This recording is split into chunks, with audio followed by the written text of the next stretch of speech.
नमस्कार दोस्तों, मैं हूं विवेक सिंह। फ्यूचर IITN पे आप सब लोगों का स्वागत है। तो आज हम लोग कंटिन्यू करने जा रहे हैं फंक्शन की क्लास, लेकिन उसके पहले कुछ इंपॉर्टेंट इन्फॉर्मेशन है जो कि आप ध्यान से सुने। देखो बच्चों, हम ऑलरेडी 11th के और 12th के क्लासेज जो हैं वो पैरेलली चला रहे हैं। जैसे 12th के क्लास में हमने क्या क्या कवर कर रखा है, तो सेट, रिलेशन आपका कवर हो चुका है, फंक्शन भी। आज आपका कंपोजिट फंक्शन कवर हो जाएगा और इक्वल और आइडेंटिकल फंक्शन, ये दो चीज़ें आज कवर करेंगे। और उसके बाद जो लास्ट क्लास होगी, मतलब अगली क्लास होगी, उसमें हम even odd function and periodic function cover करेंगे।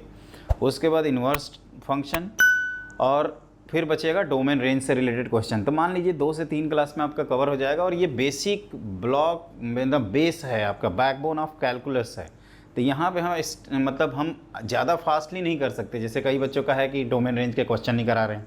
अब डोमेन रेंज में आ गया कंपोजिट फंक्शन, तो कहेंगे सर कंपोजिट फंक्शन नहीं करा रहे हैं। मतलब आप आराम से पढ़ते जाइए, है ना। शुरू में एक बार फंक्शन पढ़ लोगे तो उसके बाद एरिया अंडर कर्व कहो, डिफरेंशियल इक्वेशन कहो, जो मन करे पढ़ना चाहते हैं पढ़ लेंगे।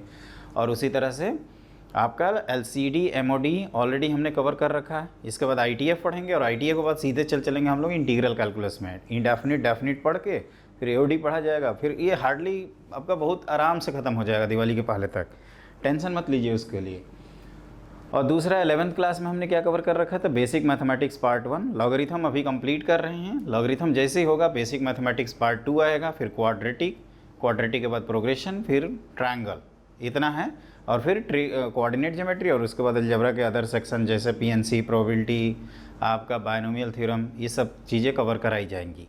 तो आप हमारे साथ बने रहिए और ये हम कोर्स ख़त्म कर देंगे, आप उसके लिए निश्चिंत रहिए। और जिन बच्चों को है कि नहीं हमें आज ही कोर्स ख़त्म करना है, तो उनके लिए ऑलरेडी हमने 2020 JEE मेन के लिए महा रिवीजन और एडवांस के लिए कराया था।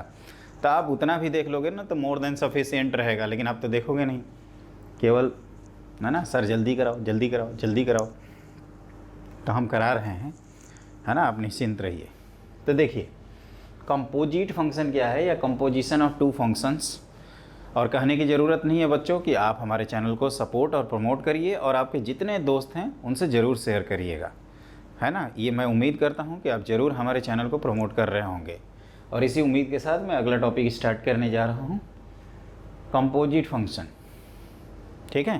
तो कंपोजिट फंक्शन क्या होता है, जैसे आप 12th क्लास की NCERT देखोगे तो उसमें कवर पेज पे एक डायग्राम बना हुआ है।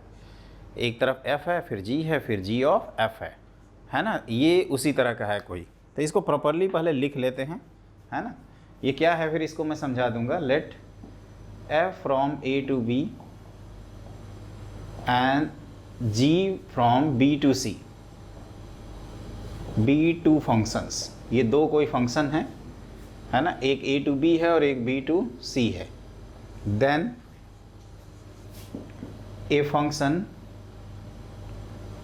इसको कहते हैं G ऑफ F, और ये डिफाइंड होता है from A to C, defined by, देखिए ध्यान से ही कैसे डिफाइन करते हैं इसको, G ऑफ F X। इसका मतलब होता है G of F of X is called composition of F and G, है ना।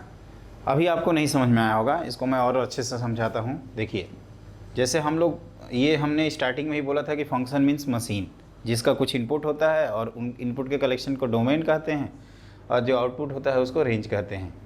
तो इसका आउटपुट क्या होगा, F ऑफ X, और ये X इनपुट जा रहा है, और ये A to B डिफाइंड है, ध्यान से समझना।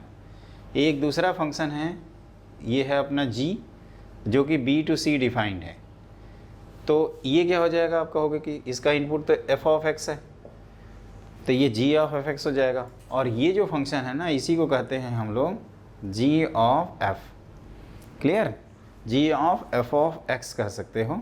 तो यहाँ पे एक चीज़ नोटिस करोगे कि जब मैंने डिफ़ाइन किया, तो डिफ़ाइन में जैसे ये C है, तो A to B किया है F के लिए, और G के लिए क्या किया हो, B to C किया है, मतलब इनको मैचिंग करा दिया। तो इसी को कहते हैं यूनिफॉर्मली डिफाइंड।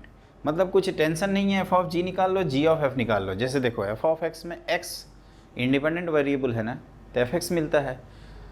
उसी तरह से जी ऑफ एफ एक्स का मतलब होता है कि जी ऑफ एक्स में एक्स की जगह आप एफ एक्स पुट कर दीजिए, मतलब as a function as a whole की तरह किसी दूसरे फंक्शन के वेरिएबल में पहुंच गया। इसी को कहते हैं कंपोजिशन, और ये कोई नई चीज़ नहीं है। आगे जब हम लोग सीखेंगे तो ये ए टू बी और ये सी टू डी भी रहेगा, ध्यान रखिएगा, मतलब ये अलग अलग भी हो सकते हैं। तो जब भी ये अलग अलग आएँ, और एक चीज़ आप नोटिस भी कर रहे हो कि सर इसका जो आउटपुट है वो इसका इनपुट बना रहे हो, तो ये चीज़ें तभी मीनिंगफुल होगी जो ये प्रोड्यूस करे और वो इसको एक्सेप्ट कर ले। मतलब इसका रेंज आप कह सकते हो कि for G of F X the range of F of X must be a subset of domain of G, domain of G, तभी ये निकाल पाएंगे। आप ये भी लिख दीजिएगा, अदरवाइज मान लीजिए नहीं है तो otherwise G of F X is does not define या डज नॉट एग्जिस्ट लिख सकते हो, नॉट डिफाइन। तो देखो आगे जो फंडा है ना वो यही है, इस बात को बच्चों समझना। जैसे f, जैसे हम अब मान लीजिए कहते हैं यहाँ पे कि अब ये g है, तो आप कहोगे ये x और ये g ऑफ x, और इसको इनपुट बना देते हैं f का, तो ये क्या बन जाएगा f ऑफ gx। सिमिलरली कोई नई बात तो है नहीं, ये दोनों सेम भी हो सकते हैं, तो g ऑफ gx कहा जाएगा, और ff दोनों होंगे तो f ऑफ fx कहा जाएगा। इसमें दो ही पॉइंट इंपॉर्टेंट है। पहली चीज़ तो यहाँ कुछ अगर ये अलग अलग रहे हैं तो यहाँ कुछ कॉमन आएगा तो ये निकालेंगे पहली चीज़, और जितना पार्ट कॉमन रहेगा उतने के लिए ही निकालेंगे। अगर एक पॉइंट भी कॉमन है ना तो निकाला जाएगा। मतलब सिंगलटन अगर डोमेन में है ना, डोमेन इज सिंगलटन, मतलब सिंगल एलिमेंट भी है तो निकाला जाएगा, उससे ज़्यादा है तो निकाला ही जाएगा। लेकिन अगर ये ध्यान रखिए कि अगर कुछ कॉमन ही नहीं आया है तो कहेंगे नहीं निकालेंगे, फिर ये तो यहाँ कुछ रहेगा ही नहीं, ब्रिजिंग तो होनी चाहिए ना, ब्रिज बनना चाहिए। और अगली चीज़ ये है कि जैसे एक भी एलिमेंट के लिए अगर आप निकाल लिए तो डोमेन तो इसका यहाँ है, तो ये कैसे निकालेंगे? तो आप कहोगे कि जितना पार्ट कॉमन होगा ना, मान लीजिए कोई एक कैपिटल एम सेट कॉमन है, तो उस कैपिटल एम सेट को इसके रेंज में रख देंगे और करस्पॉन्डिंग एक्स निकाल लेंगे। पॉइंट टू बी नोटेड है ना। ये डायग्राम अगर दिमाग में बैठ गया, इसके बारे में मैं कहूँगा दोस्तों आप आराम से कॉपी पे लिखिएगा। हम कहेंगे 2-3 बार लगातार सुन लेना, कम से कम 2 बार, और उसके बाद देखना ये F of G, G of F ना, ये फॉग और गॉफ जो बच्चे करते रहते हैं क्लास में, ये कुछ है नहीं, लेकिन आता है इसका क्वेश्चन ना। जैसे इसी बार आया था एक क्वेश्चन, कई स्टूडेंट छोड़ के आ गए। क्या? तो सर वैसे भी एफ ऑफ जी और जी ऑफ एफ में कंफर्टेबल फील नहीं करते हैं। अरे भाई कंफर्टेबल फील नहीं करते हैं का मतलब क्या होता है? कंफर्टेबल फील नहीं करने का मतलब होता है सर कि जब आपने क्लास कराया था बेसिक वाला तो उस समय हम मस्ती में नहीं आए थे क्लास करने, हम तो घूम रहे थे। लेकिन अब जब आप एडवांस का पेपर की बात कर रहे हो तो सर ये तो हम पतली गली से निकल लिए क्वेश्चन देख के। क्यों? क्योंकि हमारा बेसिक क्लियर ही नहीं है, हमने पूरा पढ़ डाला, कोऑर्डिनेट हाई फलना चिलना ढिमका सब पढ़ लिया और मेन पार्ट छोड़ दिया। लॉग, एक्सपोनेंशियल, ग्रेटेस्ट इंटीजर, आपका फ्रैक्शनल पार्ट और मॉडुलस, और ये भाई साहब ये फंक्शन के हैं। ये जब भी आएँ तो आप फर्स्ट क्लास याद कर लीजिए। आप 5 सेकंड भी अगर फर्स्ट क्लास को दिमाग में रखोगे ना तो डैम श्योर वो क्वेश्चन हो जाएगा, है ना, आई गारंटीड यू। तो ये ध्यान रखिएगा बच्चों, है ना। तो ये बस इतनी ही कहानी है विवेक सर की जुबानी। अब इसी में जितना लपा लपौल करना हो कर लिया जाएगा, है ना। लपा लपौल मतलब ये कुछ अलग अलग भी हो सकता है, और ये पॉइंट तो मैंने लिखवा ही दिया कि भाई साहब का रेंज इसके डोमेन के सबसेट होंगे तभी ये डिफाइंड है, अदरवाइज नहीं है। The range of F must be a subset of domain of G. आप चाहें तो जी ऑफ एक्स लिख सकते हैं यहाँ पे, otherwise G of F is not defined. और मैं कह रहा था कि G of G, G of F of G, F of F, चारों कॉम्बिनेशन डिफाइन कर सकते हो। तो अब इस पर कुछ पॉइंट लिखा जाए, है ना। तो लिखिए अगला पॉइंट। देखो बच्चों, तो एक सिंपल सा क्वेश्चन लिखे हैं, वैसे आज की क्लास में हम लोग मेनली यही कवर करेंगे। Let F of X equal to X square and G of X equal to X minus 5, then F of G और जी ऑफ एफ निकालना है। तो स्टार्ट किया जाए। तो देखिए मैं आपको ये समझा रहा था कि एफ ऑफ जी एक्स, और कुछ नहीं दिया है तो R2R मान के चलेंगे, है ना। तो G F of G X की वैल्यू क्या होती है? तो F of G of X. तो आप क्या करिए, एफ एक्स आपको पता ही है, तो ये इसके अंदर जी एक्स रख दीजिए, और जी एक्स का होल स्क्वायर का मतलब एक्स माइनस 5 का होल स्क्वायर। अगर जी ऑफ एफ एक्स की बात करें तो अब क्या करेंगे, जी ऑफ, पहले एफ ऑफ जी एक्स निकाला हूँ तो जी को पुट करके एफ के अंदर ले गया। अब इसका मतलब कोई भी पहले बाद में लिख सकते हो। अब क्या करेंगे, ये जो जी है यहाँ एफ एक्स पुट कर देंगे, तो एफ ऑफ एक्स माइनस 5, तो ये क्या हो जाएगा, एक्स स्क्वायर माइनस 5। आप देख रहे हो ना यहाँ पे ये दोनों क्या इक्वल हैं, तो नहीं है। और भी एग्जांपल ले सकते हैं, जैसे मान लीजिए कि एफ एक्स की वैल्यू जो हम लोग कॉमनली लेते हैं स्टार्टिंग में समझाने के लिए, और जी ऑफ एक्स की वैल्यू है एक्स स्क्वायर। तो यहाँ पे अगर एफ ऑफ जी एक्स निकालेंगे तो जी को उठा के एफ एक्स में पुट कर देना, तो साइन ऑफ एक्स स्क्वायर है ना, इसको उठा के यहाँ पुट कर दिया। और जी ऑफ एफ एक्स की बात करें, मतलब इसको उठा के यहाँ पुट कर देंगे तो साइन स्क्वायर एक्स। तो इन जनरल दोस्तों ये हम लोगों को दिख रहा है कि आप कह सकते हो कि इन जनरल एक नोट करके लिख लीजिएगा, F of G of X not equal to G of F of X. और आपको मालूम भी होगा डिफरेंशिएशन में हम लोग कई बार ऐसे क्वेश्चंस कर चुके हैं। तो ये कम्यूटेटिव लॉ को फॉलो नहीं करता, मतलब किसको किस में पुट करना है that point should be noted, otherwise we get to different function, है ना। ये ध्यान रखिएगा कि ये अलग अलग फंक्शन आ रहा है। अब कई स्टूडेंट कहते हैं क्या फ़र्क पड़ता है यार, एफ ऑफ जी निकालो, जी ऑफ एफ निकालो, मतलब सबको लपेट लो, है ना, कुछ फ़र्क ही नहीं पड़ रहा है इसको। वो काम नहीं करेंगे बेटा, ये ध्यान रखेंगे कि आप लोग क्या करोगे कि एफ ऑफ जी पूछा जा रहा है तो जी का आउटपुट एफ़ के इनपुट में ले जाएंगे, और एफ जी ऑफ एफ पूछा जा रहा है तो एफ़ का आउटपुट जी के इनपुट में ले जाएंगे। और ये हमने सिंपल से क्वेश्चंस दो कराए, लेकिन ये एसोसिएटिव लॉ को फॉलो करता है ना। तो पहला तो वो है, और अगर मान लीजिए, लेकिन ये ध्यान रखिएगा कि associative law follow, associative law holds, ऐसे लिखना। जैसे 3 फंक्शन है वैसे 3 एक बार आया है जेई में 2016 में, F of G of H लिखा हो ना, ऐसे मान लीजिए एक्स, ये लिखें या इसको इस तरह से लिख दें, एक ही बात है, क्लियर। और इन दोनों का एक ही मतलब होता है कि पहले एफ है, फिर जी है, फिर एच है। तो चाहे तो हम पहले इसको नया फंक्शन बना दें या एफ और जी को नया फंक्शन बना के उसमें पुट कर दें। जैसे यहाँ क्या है, जी ऑफ, इसको एक नया फंक्शन बनाया है और उसको एफ में उठा के रख दिया, यहाँ इसको पहले एक नया फंक्शन बना दिया और एच को उठा के उसमें रख दिया। तो एसोसिएटिव लॉ होल्ड करता है, लेकिन याद रखिएगा इनके ऑर्डर पहले एफ फिर जी फिर एच। अगर आप ये लिख दोगे ना जी एफ फिर एच, तो ये गलत हो जाएगा ऐसे, है ना। इस बात को आपको ध्यान रखना है। तो इसमें ये एकदम मैट्रिसेस आप लोगों ने थोड़ा बहुत आइडिया होगा तो होगा, जैसे matrix multiplication A B not equal to B A, matrix multiplication is not commutative in general, लेकिन एसोसिएटिव लॉ होल्ड करता था, तो वही चीज़ यहाँ पे भी है।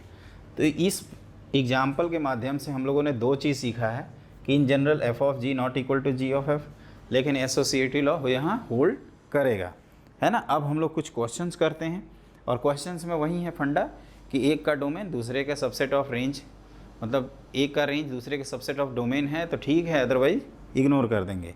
तो लिखिए अगला पॉइंट,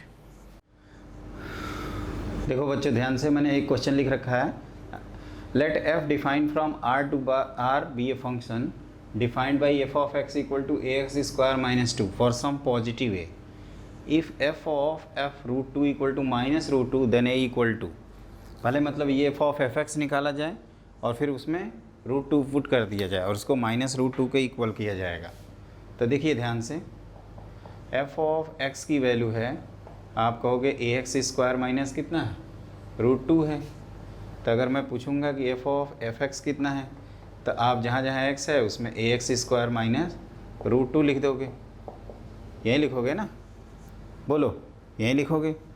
तो आपसे पूछा जाए कि एफ ऑफ रूट 2 की वैल्यू क्या है, तो आप कहोगे कि सर यहीं पे वैल्यू पुट कर दीजिए, तो this is 2a minus root 2 का whole square minus root 2, and since it should be given to be F of F root 2 की वैल्यू किसके इक्वल है, तो आप कहोगे this is equal to minus root 2, तो a times 2a minus root 2 का whole square minus root 2 equal to minus root 2, ये कैंसिल आउट हो गया, a आपका नॉन जीरो है, तो इसका मतलब ये ब्रैकेट ही जीरो है, तो this is equal to root 2 by 2 which is 1 upon root 2।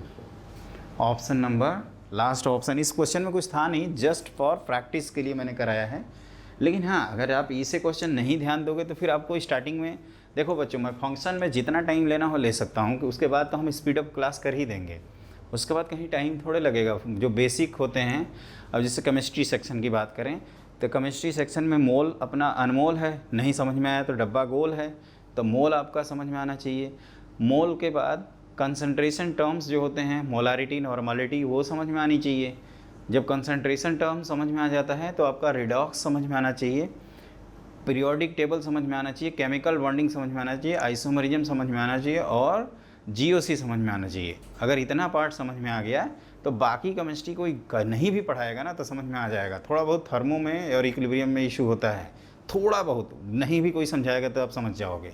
लेकिन यही सब चैप्टर जो हमने नाम लिए, कौन कौन से, मोल अनमोल है, नहीं समझ में आया तो डब्बा गोल है, स्टोकियोमेट्रिक जिसको कहते हो मोल 1 मोल 2, दूसरा कंसंट्रेशन टर्म तो मोल 2 में मोल 1 में आ ही जाता है, और आपका मैंने क्या कहा फिजिकल केमिस्ट्री का ये बताया, और रिडॉक्स मोल 1 मोल 2 कवर हो गया।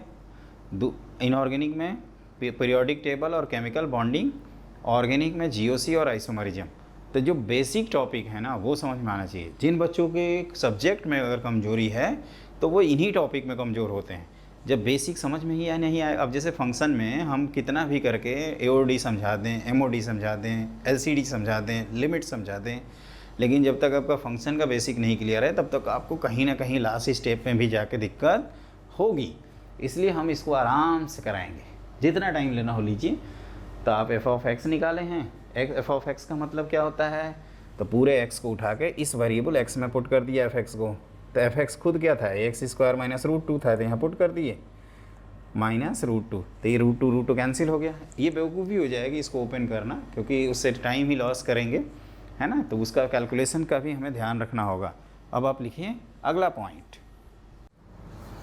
क्लियर। तो अब देखो बच्चों, अगला क्वेश्चन है F of X equal to root X दिया है और G of X equal to 2 minus X दिया है। डेफिनेशन तो हम लोग बड़ा फॉर्मल पढ़े थे कि ए टू बी, बी टू सी, लेकिन यहाँ तो कुछ डोमेन रेंज ही गायब है। तो जब डोमेन रेंज क्वेश्चन में गायब हो तो नेचुरल डोमेन और उसके करस्पॉन्डिंग जो आपका रेंज है वो आप लिख लेते हैं, और इन सब के हमें डोमेन निकालना है। एक एक करके करेंगे, 4 पार्ट हैं, है ना। जानबूझ के ऐसा क्वेश्चन करा रहा हूँ क्योंकि ऐसा कभी कभार आ जाता है, जेई मेन के पेपर में आएगा, जेई एडवांस में इसके एप्लीकेशंस आते रहते हैं, है ना, जैसे कंटिन्यूटी, डिफरेंशियबिलिटी, उससे रिलेटेड प्रॉब्लम्स।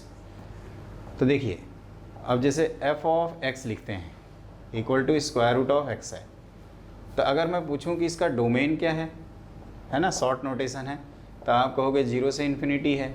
इसका मैं पूछूं कि रेंज कितना है, तो आप कहोगे 0 से इन्फिनिटी है, क्लियर। उसी तरह से जी ऑफ एक्स की अगर बात करें बच्चों, तो ये है square root of 2 minus x.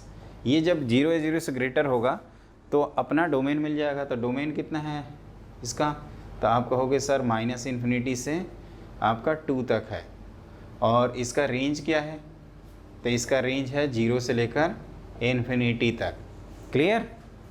अब देखो, जैसे एफ ऑफ जी निकालना है, समझना इसको। डोमेन निकालने के लिए मैं क्या बताया था, एफ ऑफ जी का मतलब कि एफ ऑफ जी एक्स का मतलब होता है कि F of G of X, मतलब जी का आउटपुट एफ के इनपुट में पुट करेंगे। तो डब्बे में पहले कौन रहेगा, जी, समझिएगा। यहाँ कौन रहेगा, एफ, यहाँ कौन रहेगा, आंसर एफ ऑफ जी, सीधे बोल देंगे। अब डोमेन निकालना है तो दिखा था। तो यहाँ पे इसका आउटपुट बताओ, जी का रेंज, तो आप कहोगे सर है 0 से इन्फिनिटी। यह ऑब्जेक्टिव की तरह ही कर रहा हूँ। एफ का डोमेन कितना है, तो आप कहोगे 0 से इन्फिनिटी, 0 से इन्फिनिटी। तो ये पूरा इंटायर कॉमन है, तो ये पूरा आंसर मिल जाएगा हमें, है ना। और ये आप यहाँ पे एक सेट ऑफ कलेक्शन जिसके लिए आंसर आए, तो आप कहोगे कि for F of G X, clearly जो g है अपना, g ऑफ x मस्ट भी 0 टू इन्फिनिटी। और आप कहोगे कि ये सर तो हमेशा होगा, तो ये माइनस इन्फिनिटी से आपका कितना हो जाएगा, 2 तक। एक बार अच्छे से ध्यान दीजिए। तो ये है आंसर। एक बार आंसर भी कंफर्म करने चलते हैं। तो पहले पार्ट का आंसर है माइनस इन्फिनिटी से 2, बिल्कुल सही आंसर है। एक बार अच्छे से देख लेना ये डब्बों को। है ना। यहाँ पे जितना कॉमन होगा ना उसी कॉमन को यहाँ रख देंगे और x निकाल लेंगे, उसी को कहते हैं डोमेन। ये बॉक्स वाला सिर्फ पार्ट मैं मिटाऊंगा, है ना। तो मेरे ख्याल से ये आप नोट कर चुके होंगे और एकदम ध्यान से समझिएगा, है ना। 4 समझाऊंगा उतने में क्लियर हो जाएगा। तो इसको मैं मिटा रहा हूँ, पहले पार्ट का आंसर -∞ से 2। अब देखते जाओ, है ना। अब जैसे एक पार्ट तो हो गया -∞ से 2, अब दूसरे पार्ट में देखते हैं क्या करते हैं। एक पार्ट तो निपटाया इन्होंने, है ना। ये पार्ट सब में कॉमन रहेगा इसीलिए हम उसको नहीं मिटा रहे हैं। दूसरा पार्ट देखिए, अब आपको क्या चाहिए, g ऑफ f चाहिए। तो ये g of f of x, तो पहले f फिर g, है ना। थोड़ा दूर दूर लिखते हैं। f का रेंज कितना है, क्योंकि इसका रेंज, तो f का रेंज है 0 से ∞। g का डोमेन कितना है, तो g का डोमेन है, कहाँ गया g का डोमेन, कहाँ गया g का डोमेन ये है -∞ से कितना 2 तक। तो इसमें कॉमन कितना है बच्चा, ये 2 पे क्लोज्ड है। तो आप कहोगे सर इसमें कॉमन है 0 से 2, है ना। तो ये डिफाइन मिलेगा, तो यस। अब f के लिए क्या करेंगे, तो फॉर g ऑफ f, ये हम लोग क्या करेंगे, जो अपना fx है उसको हम लोग 0 से 2 रख देंगे। ध्यान देना, तो ये 0 से 2 रखोगे, fx कितना है, तो स्क्वायर रूट ऑफ x। तो x कहाँ से कहाँ तक आएगा, तो आप कहोगे सर 0 से 4 आ जाएगा, है ना। तो दूसरे पार्ट का आंसर हो गया 0 से 4। एक बार आंसर लिख ही देता हूँ। पहले पार्ट का आंसर है, पहले पार्ट का हम लोगों ने निकाला था -∞ से 2, दूसरे पार्ट का निकाल रहे हैं 0 से 4, है ना। एक बार कंफर्म कर लेते हैं, यही है ना, 0 से 4 बिल्कुल सही। तो ये करना है। आप फिर से देखिए ध्यान से, यहाँ से देखो ध्यान से। आप क्या करते हो कि ये हमने ध्यान से देखना, ये दोनों में कॉमन कितना है, तो ये नंबर लाइन बना के यार कॉमन ले लेना, 0 से ∞, -∞ से 2, तो 0 से 2। अब डोमेन कैसे निकालेंगे, तो ये इसको यहाँ रख दिए, तो f(x) को हमने 0 से 2 रखा और x की करस्पॉन्डिंग वैल्यू निकाला, तो वो 0 से 4 आ गई।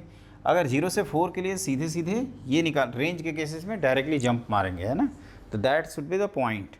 अब देखिए इसी में तीसरा पार्ट में करा देता हूँ। ये हो गया 0 से 4, इसको भी मिटाओ, है ना। ये मिटाते रहो, आप लोग मत मिटाना। अब ये नहीं कि जो लिख दिए हैं उसको काट कूट दिए और अगले पेज पे शिफ्ट हो गए। क्या है भाई, तो सर तो मिटा रहे थे ना, तो मेरा भी मन मिटाने का कर रहा था, मिटा तो सकता नहीं, है ना। पेन है तो हम काटने लगे, ये काम मत करना बेवकूफ़ी वाला। तीसरा, है ना, बार बार ये लिखना पड़ेगा ना, इसलिए मैं नहीं कर रहा हूँ ऐसे। f ऑफ fx, है ना, इसको जैसे लिखो, तो f का इनपुट बनाना है, तो f लिखे। इससे कभी भी कन्फ्यूजन नहीं होता है, ऐसे f बनाया। अब f का रेंज क्या है भाई, f का रेंज 0 से ∞।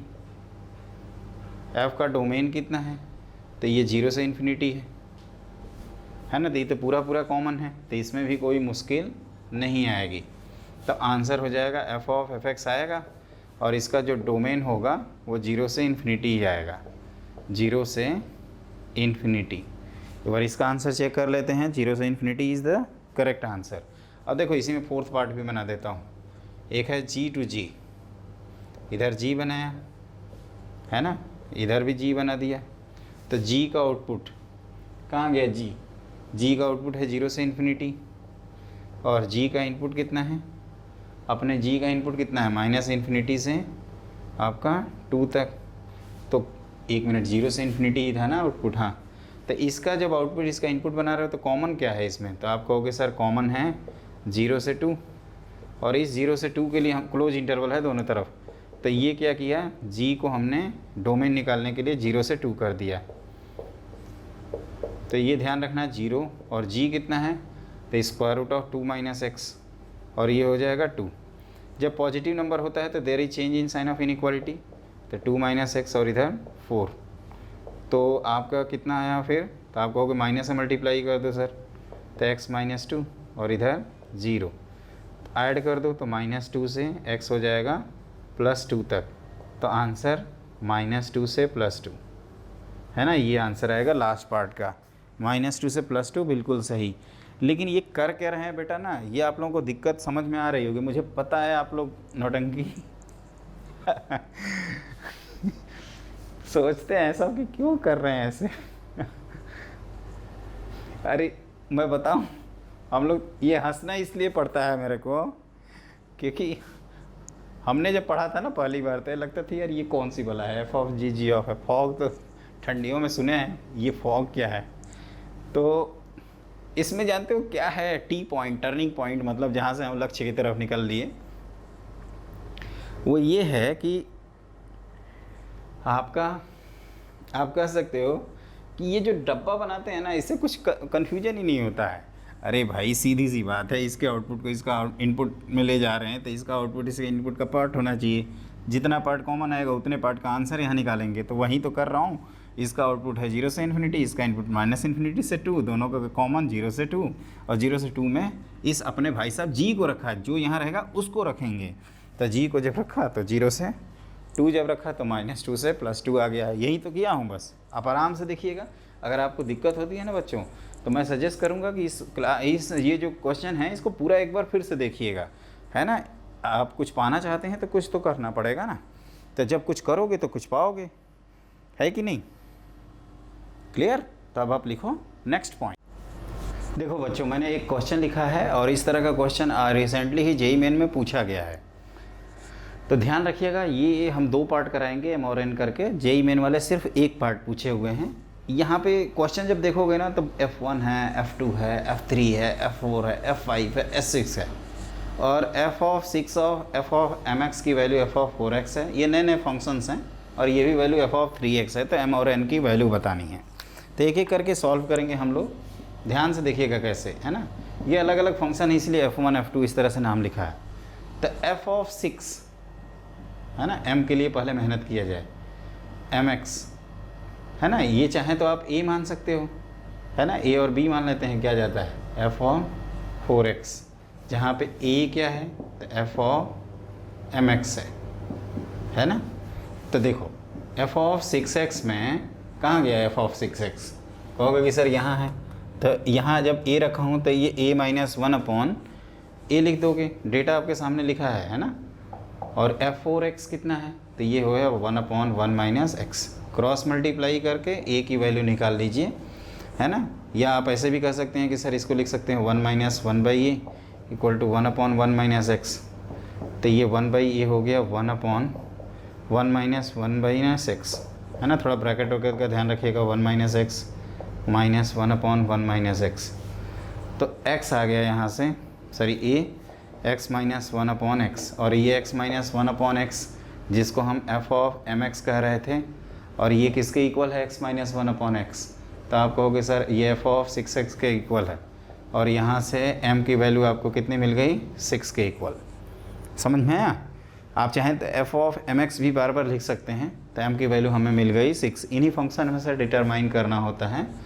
अब सिमिलर लॉजिक से कहाँ गया ये f ऑफ nx को, तो f of n times f of 4x, f of 4x की वैल्यू रख दो 1/1 - x equal to f of 3x। 3x किधर है, 1/x, है ना। तो ऐसे क्वेश्चन में मैं सजेस्ट करता हूँ कि आप हमेशा 1/1 - x को y मान लीजिए यहाँ पे। तो 1 - x की वैल्यू हो जाएगी 1/y, तो x की वैल्यू आएगी 1 - 1/y, which is y - 1/y। तो जब आप ये पुट करोगे तो ये f of n of y हो जाएगा, और इसका रेसिप्रोकल करोगे तो y/y - 1। तो एक प्रकार से f of n of x की वैल्यू क्या हो जाएगी, x/x - 1, और ये x/x - 1 किसके इक्वल है, तो f ऑफ 5x के इक्वल है। तो n की वैल्यू कितनी मिल गई, 5। ध्यान से देखिए, ये गोल मोल लगेगा क्वेश्चन कि क्या कर रहे हैं, इधर से उधर कर रहे हैं, उधर से इधर कर रहे हैं, मतलब जो मन करे वो कर दे रहे हैं, मतलब कोई भरोसा ही नहीं है यार इनका, है ना। हद कर रखे हैं एकदम, हद कर दी आपने, वही बात है ना। तो देखो देखो बेटा, हम हद नहीं किए हैं, इसमें बेसिक का ध्यान रखें हैं। और वो बेसिक क्या है, आप लोगों को भी भूल भुलैया लग रहा होगा ना, लगना चाहिए, तभी तो कुछ सीखोगे। ऐसे तो नहीं सीखोगे, कहोगे कि ऐसे क्यों सीखें, सब तो आता ही है, हम तो टॉप करने जा रहे हैं। हमारा तो जो बालून है वो उस दिन पंचर होगा जिस दिन एग्ज़ाम होगा, फिर एक दिन पहले सर डर लग रहा है, ऐसे बोलेंगे, है कि नहीं। फोबिया होता है ना, उसको आप पकड़े रहेंगे कि वो फोबिया, वो सब मत करिए, आप हमारे साथ बस बने रहिए और चिल मारिए, है ना, जस्ट चिल, वो करना है। तो कैसे करोगे? तो कहोगे सर ये पूरी फौज है 6 की, उसके बाद ये जो दिया है इस भाई साहब को पहले ए माना, इनकी वैल्यू लिखा, ये कहाँ से आया? तो f(6x) में यहाँ a रखा तो ये रख दिया यहाँ पर, a की वैल्यू निकाला तो पता चला यार ये तो f6 आ गया, तो m की वैल्यू 6 हो गई। ये वैल्यू आप, अच्छा यहाँ पे हमने एक ही लाइन में लिख दिया है, कहाँ गया ये ध्यान रखना, ये इसी इक्वेशन का यूज़ करके यहाँ लिखे हैं, है ना। एक बार और एरो बना देते हैं, नहीं तो कई से सोचेंगे यार ये कहाँ से आ गया। तो ये कह रहा है कि f(4x) रखो, 4x कितना है तो 1/1 - x, f(3x) कितना है, कहाँ गया 3x, 1/x। ये f1 f2 की दिए हैं, टाइम पास करने के लिए दिए हैं, उनका कोई रोल है नहीं। क्लियर? तो इस तरह से आपका x की वैल्यू आ गई, तो f(y) आया तो f(x) भी आ गया। डायरेक्टली भी आप लिख सकते थे कि n की वैल्यू 5 हो जाएगी। तो आप खुश हुए, हमारे चैनल को सब्सक्राइब कियो या ऐसे पतली गली से निकल लोगे? क्या यार हद करते हो आप? ज़रूर किए होगे, इतना मैं कॉन्फिडेंटली कहता हूँ कि आप किए होगे। आप हमारे साथ हैं क्योंकि मैं आपके साथ हूँ, और हम आपके साथ कब तक हैं? तो एग्ज़ाम की लास्ट बेल बजेगी ना, तब तक मैं आपके एकदम साथ हूँ। कभी भी नर्वस होना, कभी भी डिमोटिवेटेड होना, मेरे को याद कर लेना, मेरे स्लैक ग्रुप पे मैसेज कर देना, है ना। कई कहते हैं सर व्हाट्सअप पे क्यों नहीं, व्हाट्सअप पे ऐसी कौन सी बात है? तो बेटा व्हाट्सअप तो वैसे ही पनौती होता है ना, जितना साला एडवांटेज नहीं उतना बैंड बजा लेता है हमारी, तो वो काम नहीं करना है ना। स्लैक पे डिस्ट्रैक्शन कम होते हैं, वो पढ़ाई से रिलेटेड है, इसीलिए वो टेस्टी आप लोगों को नहीं लगता होगा, है ना। सोचते होंगे कि व्हाट्सएप पे थोड़ा ताकझा भी कर लेते हैं, उसकी प्रोफाइल देख लेते हैं, उसका स्टेटस देख लेते हैं, वो क्या कर रहा है ना, उसके घर में देख लेते हैं, अपने घर की पता ही नहीं है और दूसरे का घर संभालने चले हैं।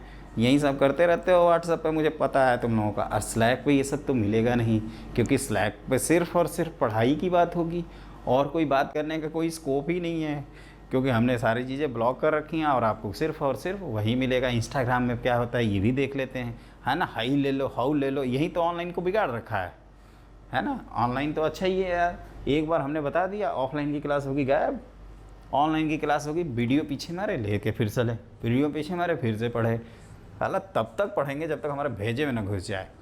तो एक एडवांटेज भी है, सबके होते हैं, सिक्के के हमेशा 2 पहलू बनाए गए हैं ना, एक हेड और एक टेल। तो उस बात को समझिएगा, हर चीज़ के प्लस माइनस होते हैं, मेरिट्स डीमेरिट्स, वो अब हमारे ऊपर है कि हम वो कैसे सेलेक्ट करते हैं। तो मेरे ख्याल से ये नोट आउट कर लिए होंगे, ज़्यादा हो गया ना, कुछ ज़्यादा ही हो गया। अब आप लिखो नेक्स्ट क्वेश्चन। देखो दोस्तों, मैंने अगला क्वेश्चन लिख रखा है, f(x) की वैल्यू दिया है x + b, gx है bx + c, a b natural है, f(g(50 - g(f(50) 28 है, a b का प्रोडक्ट निकालना है। तो स्टार्ट कर देते हैं करना। तो आपको कहोगे कि सर f(x) दिया है ax + b और g(x) है bx + a, r to r ही होगा, कुछ नहीं मेंशन है, तो हमने कहा था कि नेचुरल डोमेन और रेंज को पिक कर लेंगे। तो f(gx) पुट करिए, तो क्या करते हैं जी, कहाँ गया जी, इसको उठा के यहाँ पुट कर दें, तो a टाइम्स bx + a, है ना, इसको उठा के यहाँ पुट कर दिया प्लस b, और g(f(x), तो f को उठा के यहाँ पुट कर दो, तो क्या लिखेंगे, b टाइम्स x की जगह ax + b + a। यहाँ तक कंसेप्ट क्लियर हुआ। तो हैंस अब हम लोगों को क्या दिया है, तो इनका डिफरेंस ये 50 पे वैल्यू दी हुई है, तो f(g(50) माइनस क्या करोगे, g(f(50), तो आप ध्यान से देखो तो आप कहोगे कि सर ये हो जाएगा आपका, आप ध्यान से देखो तो ab टाइम्स x + a² ही होगा ना केवल, plus b minus ab times x + b² + a। तो ये bx 50-50 रख के कैंसिल किया, चाहे तो यहाँ 50 और यहाँ 50 लिख के कैंसिल करिएगा, तो ये हो जाएगा a² - b² minus times a - b equal to ये कितना दिया है 28।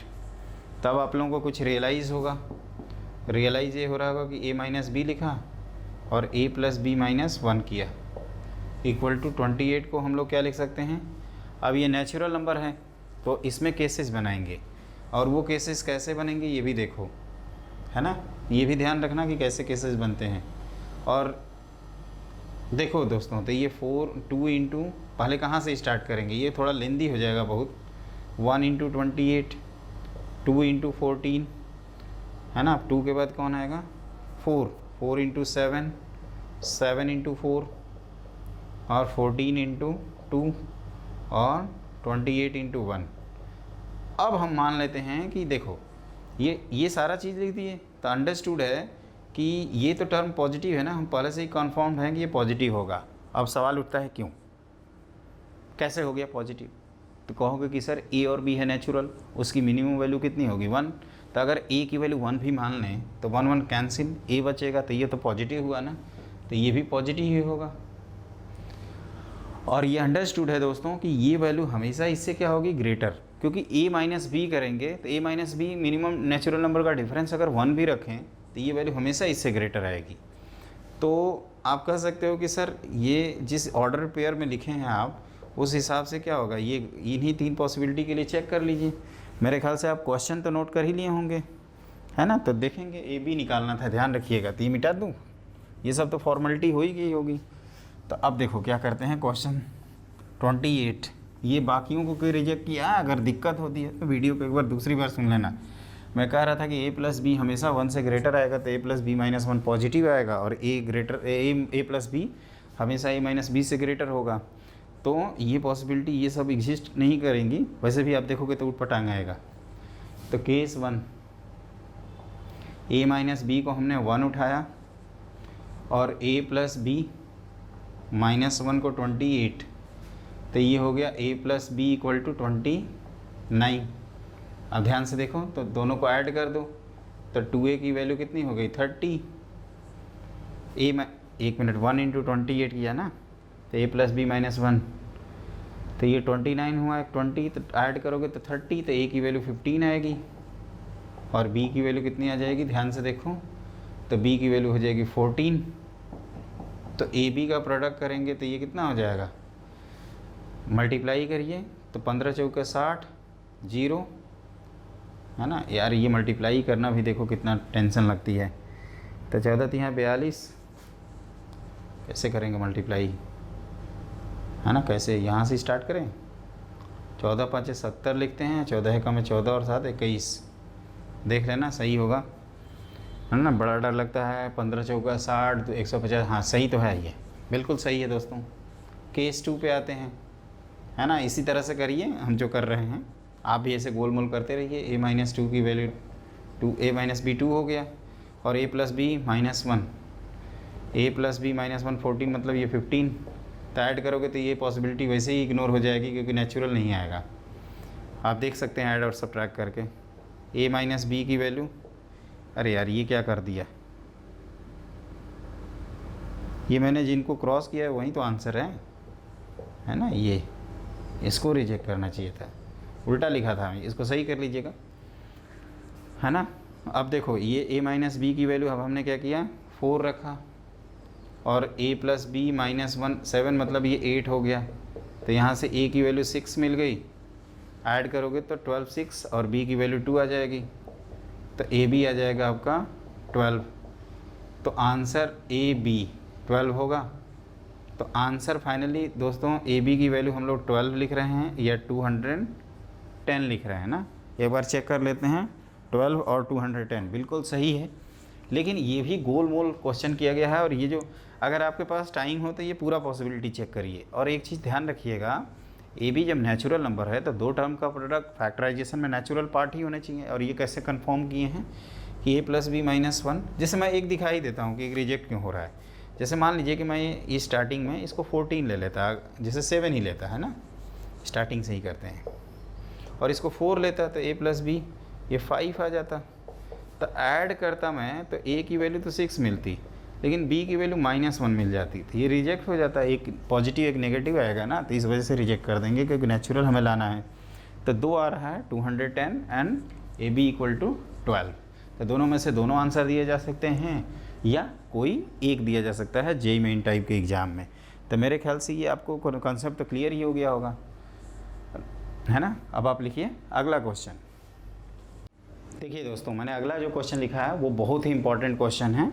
आप अगर हमारे फ्यूचर IITian विवेक सर www.futureitinvivek sir वाली प्रैक्टिस सीट अगर डाउनलोड किए होंगे फंक्शन की, तो उसमें आप पाएंगे कि इससे रिलेटेड कम से कम 5 से 6 क्वेश्चन आपको मिलेंगे फंक्शन वाले क्वेश्चन बैंक में। तो वो प्रैक्टिस सीट जो है उसमें, तो इसमें क्या है ना कि एक चीज़ ध्यान रखिएगा कि हम लोग स्टार्टिंग में जो बेसिक डेफिनेशन पढ़े थे ब्लॉक डायग्राम, उसमें F A to B था और G B to C था और G of F A to C था। तो अगर आपका F जो है वो 1 1 है, मतलब F के सभी इनपुट के सभी के आउटपुट डिस्टिंक्ट आ रहे हैं, मतलब डिस्टिंक्ट एलिमेंट की डिस्टिंक्ट इमेजेज हैं, और G भी अपना 1 1 है, मतलब F G के डिस्टिंक्ट इमेज और इनपुट का डिस्टिंक्ट इमेजेज है। तो G of F निकालोगे तो वो भी आएगा, A to B डिस्टिंक्ट तो डिस्टिंक्ट ही आएगा। लेकिन याद रखना कि अगर दोनों ऑन टू फंक्शन है, मतलब F भी आपका ऑन टू फंक्शन है और G भी ऑन टू फंक्शन है और G of F डिफाइंड है, तो G of F मस्ट भी ऑन टू होगा। बस इसमें ये ध्यान रखिएगा कि अगर इंडिविजुअल 1 1 है तो ओवरऑल 1 1, इंडिविजुअल ऑन टू है तो ओवरऑल ऑन टू। इसका दूसरा पार्ट नहीं होता, कन्वर्स पार्ट। कन्वर्स पार्ट मतलब कि अगर G of F आपका 1 1 है तो क्या दोनों की गारंटी है 1 1 की, तो आप कहोगे नो। G of F अगर ऑन टू है तो क्या दोनों की गारंटी है, नो। तो फिर क्या गारंटी है, तो आप कहोगे कि एक बाइजेक्टिव टर्म होता है जब फंक्शन 1 1 भी हो जाए और ऑन टू भी हो जाए। तो बाइजेक्टिव के केस में ये बाद में आप क्वेश्चन नोट कर लेना, कई तो सोच रहे हैं कि थोड़ा साइड हट जाए तो क्वेश्चन नोट कर लें। नोट कर लो भैया, पहले नोट कर लो, है ना। कुछ चीज़ें हम एक्सप्लेन करने के लिए बना रखे हैं ताकि वो समझ में आए, लेकिन पहले बता तो दूँ। नोट तो आप हम साइड हो ही जाएंगे लास्ट में, फिर वीडियो रोक के आप नोट कर लेना। हम नोट करने का टाइम तो देते ही हैं, ऐसा बहुत रेयर हुआ है कि, है ना, कि हम आपको नोट करने का टाइम नहीं देते, ये तो बहुत रेयर है। तो देखिए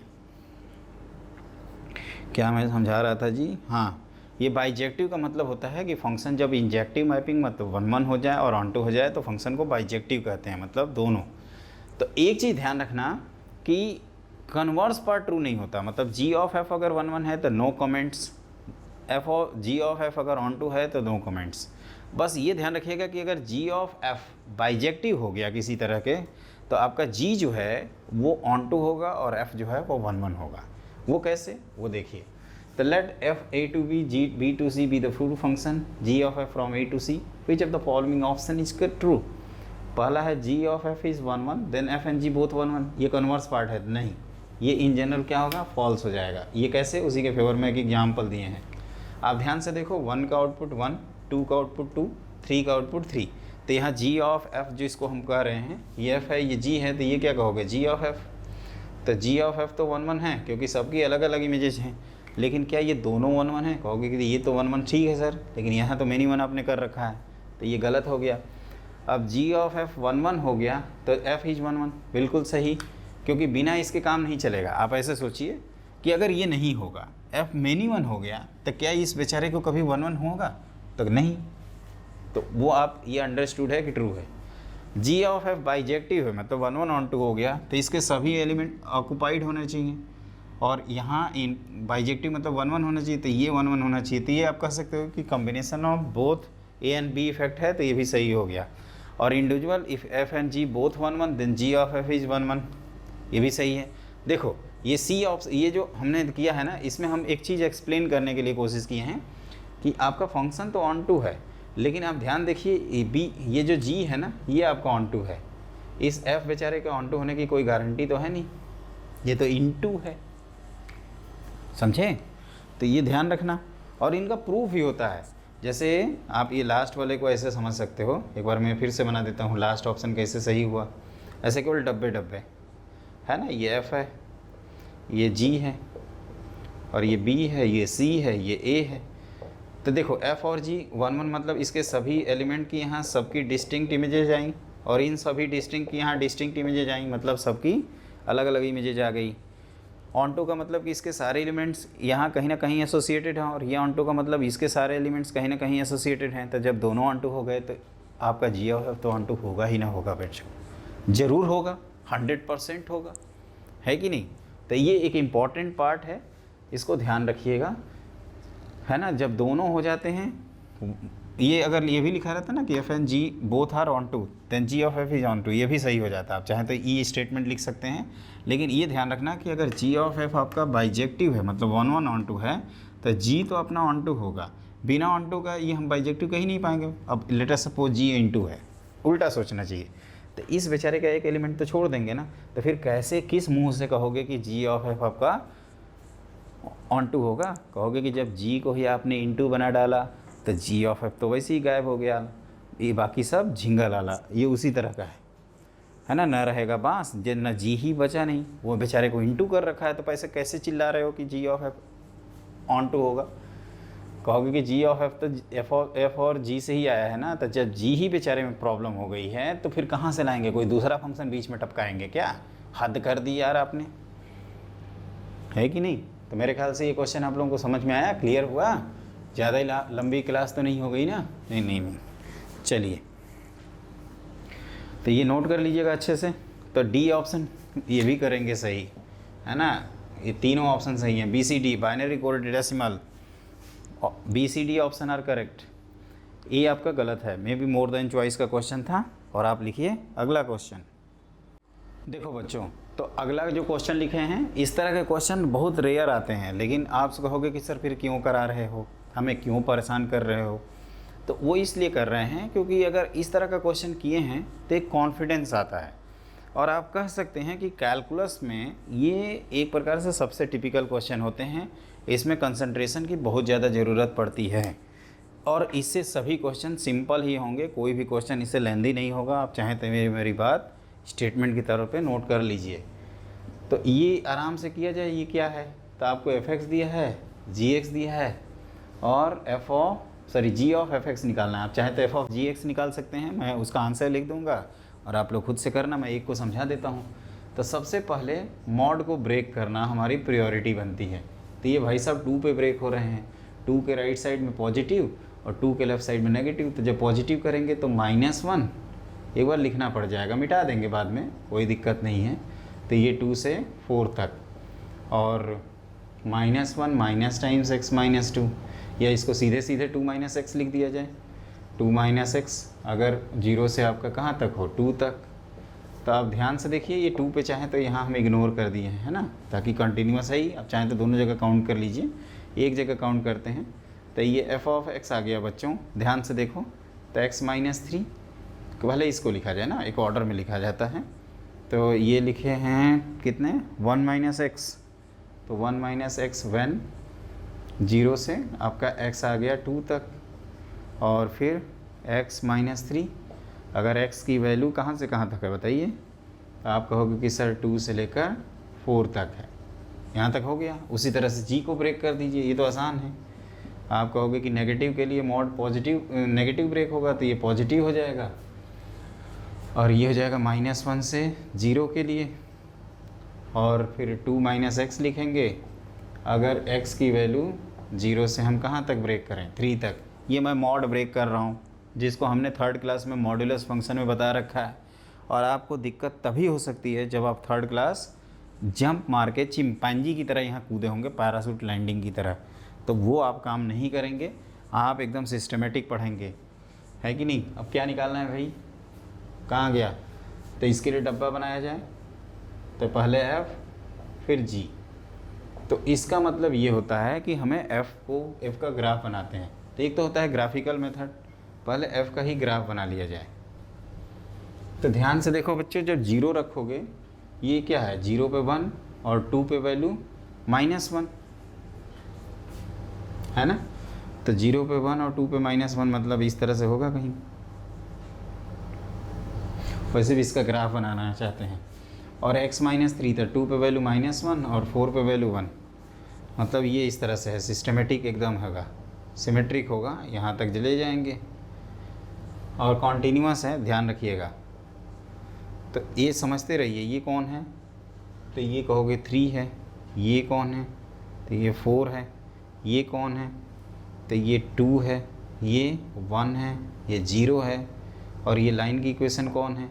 तो y equal to 1 minus X. ये लाइन की इक्वेशन कौन है? तो y equal to X minus 3। अब सोच रहे होगे कि ये क्यों कर रहे हैं, थोड़ा टिपिकल प्रॉब्लम है इसलिए मैं लास्ट में करा रहा हूँ। ज़्यादा अगर ना हो तो इसको इग्नोर कर देना, कहीं आएगा कैलकुलस में तो हम आपको बता देंगे। और ये रेंज की माइनस वैल्यू -1। अब देखो, अब हम अगर g ऑफ f(x) की बात करें तो हम लोग क्या जानते हैं कि जहाँ जहाँ x है वहाँ gx पुट कर दो। तो ये लिखेंगे 2 + gx। अगर gx की वैल्यू -1 से कहाँ तक होगी, 0 तक। और 2 - gx लिखेंगे अगर gx की वैल्यू 0 से लेकर कहाँ तक होगी, 3 तक। समझिएगा। तो अब कहोगे कि सर अब -1 से 0 देखते हैं तो हमें दो x मिल रहे हैं, एक ये है और एक ये। -1 से 0 में यही आएगा ना, तो एक ये एक्सप्रेशन है, एक्सप्रेशन ये है ना किसका, x-3 का। और ये कौन है, 1 - x का। तो 2 प्लस क्या लिखा जाएगा, हम लोग इस एक्सप्रेशन की वैल्यू रख देते हैं 1 - x। अगर x की वैल्यू, और ये तो हमने यूज़ कर ही लिया, और ये वैल्यू रखने के लिए 1 से 2, तो ये x 1 से 2 होना चाहिए। और ये मैंने क्या कहा, 2 से 3 में कौन सा एक्सप्रेशन रखेंगे, x-3। तो 2 + x-3। अगर ये हो गया 2 से लेकर 3 तक, है कि नहीं। फिर क्या होगा, तो 2 - gx देखो तो 0 से 3, तो 0 से 3 कहोगे कि सर एक ये भाई साहब है और एक ये, तो ये रख देते हैं। तो ये एक्सप्रेशन कौन है, 1 - x। अगर आपका 0 से लेकर x कहाँ तक होगा, 1 तक होगा। और 2 - x gx की जगह x-3 लिख देंगे अगर x अपना 3 से 4 होगा। बस इसी को सिस्टमेटिक वे में लिख दीजिए, हमारे ख्याल से क्वेश्चन सॉल्व हो जाएगा, है ना। अब इसी चीज़ को लिख के और आंसर मैच करा लेते हैं। तो ये मैं मिटा दूँ सामने वाला, ये तो नोट कर ही लिए होगे क्वेश्चन, आराम से क्वेश्चन नोट कर लो। मैं इसको हटा रहा हूँ।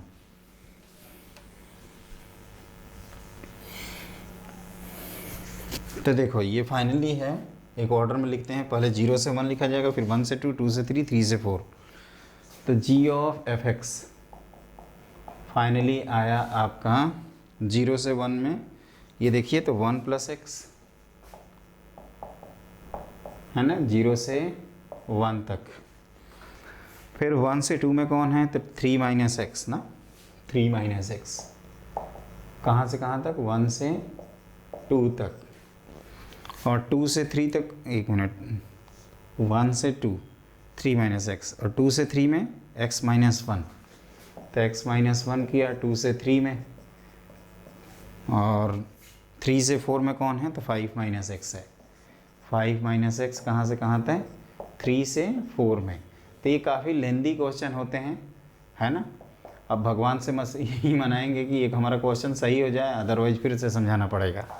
तो एक बार देख लीजिए क्या किया, जैसे f(x) और gx को पहले इस तरह के फॉर्म में लिखा रहेगा तो बहुत अच्छी बात है ना। इस फॉर्म में पहले लिख लेंगे।